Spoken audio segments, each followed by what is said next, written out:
This new beginning will be your starting place in the afterlife after this whole journey.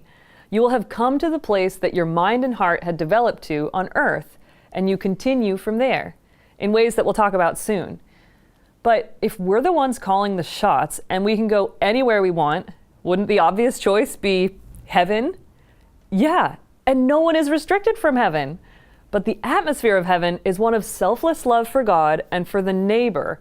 And so to stay in heaven, our hearts and minds have to resonate with the love that's like literally in the air there. So as you can guess, this leads to some interesting situations, and Swedenborg writes about it.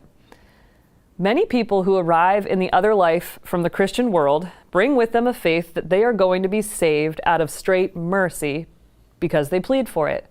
When they are examined, though, it turns out that they have believed that getting into heaven was simply a matter of being let in, and that people who had been admitted were in heavenly joy. They have had no notion of what heaven is or what heavenly joy is, so they are told that the Lord does not deny heaven to anyone. They can be let in if they wish, and even stay there. Swedenborg continues this passage with a story of what happened when people who were not prepared took them up on the offer. They went to walk in, but even at the very threshold of heaven, as soon as they came into contact with heaven's heat and light, which represents heavenly love and truth, the people started to feel intense pain and ran away from it. Their bodies weren't acclimated to the atmosphere of heaven, and they couldn't handle it. Experiential learning like this is very effective, and that clearly was a powerful lesson in spiritual conditions for these people. But this doesn't mean that they wouldn't eventually enter heaven, but it gave them the message that they needed more preparation and spiritual development to get ready. Another form of experiential learning about heaven involves people being allowed to try out a simulation of what they think heaven is like. Swedenborg witnessed people being allowed to try out vivid simulations of how they imagined heaven to be.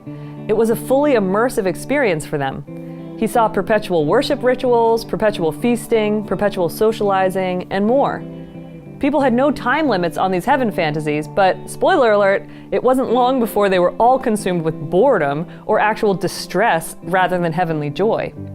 Ultimately, they all learned for themselves that heavenly joy comes from living an active life of loving and serving God and the neighbor, and that it's through using skills for activities like that that brings fulfillment and joy. So if you've strongly latched onto a false view of heaven, you won't just be told, "You're wrong." That doesn't work. You'll be allowed to experience a manifestation of that concept so you can come to an understanding in your own time about it. We describe 6 different imaginary heavens that Swedenborg witnessed in our show, How to Create Heaven on Earth. So it's really a self-led process of inner discovery with the willing support of angels and spirits to help us.